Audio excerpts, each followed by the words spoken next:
नमस्कार और आप देख रहे हैं पॉलिटिकल न्यू विचार। आज के इस वीडियो में हम बात करने वाले हैं झारखंड विधानसभा चुनाव 2024 ओपिनियन पोल के बारे में। हम आपको बता दें कि झारखंड विधानसभा चुनाव इसी साल होने वाले हैं, लेकिन उससे पहले लोकसभा चुनाव भी होने हैं, जिसके चलते झारखंड में सभी राजनीतिक पार्टियों में काफी उठापटक मची हुई है। और इसी उठापटक के चलते झारखंड के मुख्यमंत्री हेमंत सोरेन ने भी अपने मुख्यमंत्री पद से भी इस्तीफा दे दिया है और झारखंड के नए मुख्यमंत्री पद के रूप में चंपई सोरेन ने शपथ ली है। इसी के चलते झारखंड का ताजा ओपिनियन पोल हम लेकर के आए हैं, जिसे आज हम विस्तार से जानने वाले हैं। और हम जानने वाले हैं कि यदि झारखंड में आज ही चुनाव करा लिए जाएं तो किसकी सरकार बनने जा रही है। अब देखना होगा कि अब की बार झारखंड में बीजेपी गठबंधन अर्थात एनडीए की सरकार बनेगी या फिर से कांग्रेस गठबंधन अर्थात यूपीए की सरकार बनेगी या फिर तेजी से उभरती हुई झारखंड की क्षेत्रीय पार्टी झारखंडी भाषा खतियान संघर्ष समिति की सरकार बनेगी। झारखंड में जयराम महतो की झारखंडी भाषा खतियान संघर्ष समिति काफी तेजी से उभरती हुई नजर आ रही है। जयराम महतो झारखंडी लोगों के बीच जाकर झारखंडी लोगों की समस्याओं व उनकी आवश्यकताओं के बारे में जान रहे हैं और झारखंडी लोगों को आश्वासन दे रहे हैं कि यदि झारखंड में सरकार हमारी आती है तो हम झारखंड का सर्वांगीण विकास करेंगे। इसी के चलते आज का सबसे ताजा व सबसे सटीक ओपिनियन पोल हम आपके सामने बताने वाले हैं कि झारखंड में इसी साल होने वाले चुनाव में किसे पूर्ण बहुमत मिल सकता है और कौन अपनी सरकार बना सकता है। यदि हम चंपई सोरेन नए मुख्यमंत्री की बात करें तो हेमंत सोरेन के मुख्यमंत्री पद से इस्तीफा देने के बाद में मुख्यमंत्री बने हैं और यह भी यूपीए गठबंधन यानी कि हेमंत सोरेन की पार्टी से ही मुख्यमंत्री बने हैं। हेमंत सोरेन पर भ्रष्टाचार के काफी ज्यादा आरोप लग रहे थे और ईडी एजेंसी भी काफी पूछताछ कर रही थी। इसी के चलते हेमंत सोरेन ने मुख्यमंत्री पद से इस्तीफा दे दिया है। हेमंत सोरेन के इस्तीफा देने के बाद में क्या है झारखंडी लोगों की चुनावी रणनीतियां, आज के इस ओपिनियन पोल में हम जानने वाले हैं। आज के इस ओपिनियन पोल में हम जानने वाले हैं कि किस पार्टी को या किस गठबंधन को कितनी सीटें कहां से मिलने वाली हैं और कौन झारखंड में अपनी पूर्ण बहुमत की सरकार बनाने जा रहा है। आप अपनी राय कमेंट करके जरूर बताएं कि आप अब की बार झारखंड में किसकी सरकार देखना चाहते हैं, क्योंकि जनता की राय लोकतंत्र को मजबूत बनाने के लिए महत्वपूर्ण होती है, इसलिए अपनी राय अवश्य दें। चलिए शुरू करते हैं, देखते हैं सबसे पहला जिला। लेकिन उससे पहले मैं आपको जानकारी के लिए बता दूं कि झारखंड में विधानसभा की कुल 81 सीटें हैं, जिसमें से पूर्ण बहुमत की सरकार बनाने के लिए 41 सीटों की आवश्यकता होती है। जिस पार्टी के पास 41 सीटें होंगी वही झारखंड में अपनी पूर्ण बहुमत की सरकार बनाएगी। चलिए शुरू करते हैं और देखते हैं सबसे पहला जिला। चलिए सबसे पहले हम बात करते हैं साहेबगंज जिले की। तो साहेबगंज जिले में विधानसभा की कुल 3 सीटें हैं, जिसमें से एनडीए के खाते में 1, वहीं यूपीए के खाते में भी 1। यदि हम बात करते हैं झारखंडी भाषा खतियान संघर्ष समिति की तो इसके खाते में भी 1 विधानसभा सीट जाती दिख रही है। ये कहें कि साहेबगंज में त्रिकोणीय मुकाबला देखने को मिल सकता है। चलिए इसी के साथ यदि हम बात करते हैं पाकुड़ जिले की, तो पाकुड़ जिले में विधानसभा की कुल 3 सीटें हैं। यहां पर एनडीए के खाते में 1 जबकि यूपीए के खाते में 2 विधानसभा सीट जाती दिख रही है। यहां झारखंडी भाषा खतियान संघर्ष समिति का खाता शून्य पर जाता दिखाई दे रहा है। चलिए इसी के साथ यदि हम बात करें दुमका जिले की, तो दुमका जिले में विधानसभा की कुल 4 सीटें हैं, जिसमें से एनडीए के खाते में 1, वहीं यूपीए के खाते में 2। यदि हम बात करें जेबी के एसएस के खाते में 1 विधानसभा सीट जाती दिख रही है, यानी एक सीट से यूपीए को यहां काफी फायदा हो सकता है।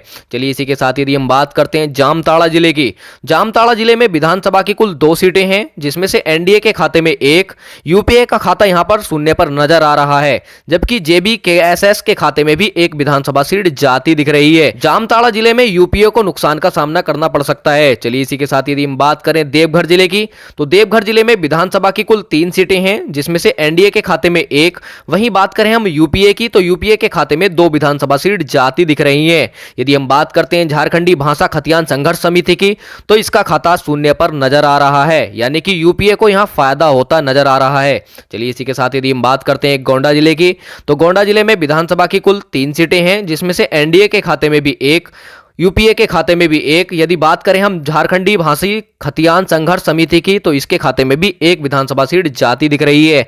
गोंडा जिले में भी मुकाबला त्रिकोणीय होता नजर आ रहा है। चलिए इसी के साथ यदि हम बात करें कोडरमा जिले की, तो कोडरमा जिले में विधानसभा की कुल 1 सीट है, जो कि यूपीए के खाते में जाती दिख रही है। कोडरमा जिले में यूपीए को फायदा हो सकता है, क्योंकि एक विधानसभा सीट यूपीए के खाते में जाती दिख रही है। चलिए इसी के साथ यदि हम बात करें हजारीबाग की, तो हजारीबाग जिले में विधानसभा की कुल 4 सीटें हैं, जिसमें से एनडीए के खाते में 1 और यूपीए के खाते की बात करें तो यूपीए के खाते में भी 1 विधानसभा सीट जाती दिख रही है। यदि हम बात करें झारखंडी भाषी खतियान संघर्ष समिति की, तो झारखंडी भाषा खतियान संघर्ष समिति के खाते में 2 विधानसभा सीट जाती दिख रही है। यहां जेबीकेएसएस को फायदा होता नजर आ रहा है। चलिए इसी के साथ यदि हम बात करें रामगढ़ जिले की, तो रामगढ़ जिले में विधानसभा की कुल 2 सीटें हैं, जिसमें से एनडीए का खाता खुलने की कोई संभावना नहीं है। एनडीए का खाता यहां शून्य पर नजर आ रहा है। यदि बात करें हम यूपीए की, तो यूपीए के खाते में भी 1, जबकि जेबीकेएसएस के खाते में भी 1 विधानसभा सीट जाती दिखाई दे रही है। ये कहें कि यूपीए व जेबीकेएसएस के बीच बराबर की टक्कर देखने को मिल सकती है। चलिए इसी के साथ यदि हम बात करें चतरा जिले की, तो चतरा जिले में विधानसभा की 2 सीटें हैं, जिसमें से एनडीए का खाता खुलने की कोई संभावना नहीं है। चतरा जिले की विधानसभा जो 2 सीटें हैं वो यूपीए के खाते में जाती दिखाई दे रही हैं।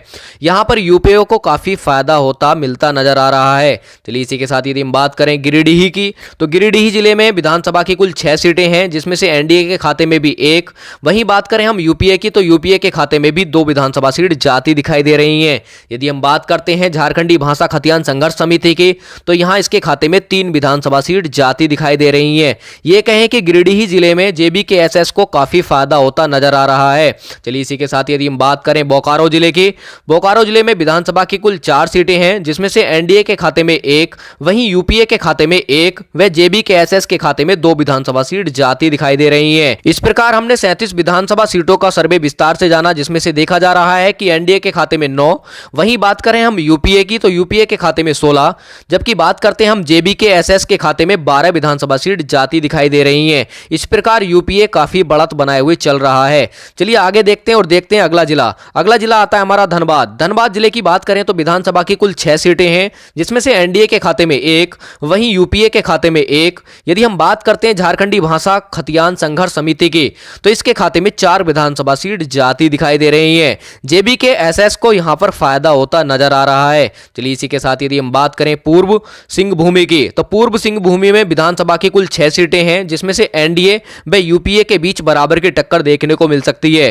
पूर्व सिंहभूमि जिले की 6 विधानसभा सीटों में से एनडीए के खाते में भी 3, वहीं यूपीए के खाते में भी 3 विधानसभा सीट जाती दिख रही हैं। इसी के साथ यदि हम बात करें सरायकेला की, तो सरायकेला में विधानसभा की कुल 3 सीटें हैं, जिसमें से एनडीए का खाता खुलने की कोई भी संभावना नहीं है, जबकि यूपीए के खाते में 2। वहीं बात करें हम झारखंडी भाषा खतियान संघर्ष समिति की, तो इसके खाते में 1 विधानसभा सीट जाती दिखाई दे रही है। चलिए इसी के साथ यदि हम बात करें पश्चिम सिंहभूमि की, तो पश्चिम सिंहभूमि में विधानसभा की कुल 5 सीटें हैं, जिसमें से एनडीए के खाते में 2। वहीं बात करें हम यूपीए की, तो यूपीए गठबंधन के खाते में 2 विधानसभा सीट जाती दिखाई दे रही हैं। यदि हम बात करते हैं झारखंडी भाषा खतियान संघर्ष समिति की, तो इसके खाते में 1 विधानसभा सीट जाती दिखाई दे रही है और अन्य दल का खाता यहां भी शून्य पर नजर आ रहा है। चलिए इसी के साथ यदि हम बात करें रांची जिले की, तो रांची जिले में विधानसभा की कुल 7 सीटें हैं। यहां पर एनडीए गठबंधन के खाते में 2। वहीं बात करें हम यूपीए गठबंधन की, तो यूपीए गठबंधन के खाते में 3 और जेबीकेएसएस के खाते में 2 विधानसभा सीट जाती दिखाई दे रही हैं। यानी कि यूपीए को यहां काफी फायदा हो सकता है। चलिए इसी के साथ यदि हम बात करते हैं खूंटी जिले की, तो खूंटी जिले में विधानसभा की कुल 2 सीटें हैं, जिसमें से एनडीए में जेबीकेएसएस का खाता खुलने की कोई संभावना नहीं है। खूंटी जिले की 2 विधानसभा सीटें यूपीए गठबंधन के खाते में जाती दिखाई दे रही हैं। अन्य दल का खाता भी यहां शून्य पर नजर आ रहा है। चलिए इसी के साथ यदि हम बात करें गुमला जिले की, तो गुमला जिले में विधानसभा की कुल 3 सीटें हैं।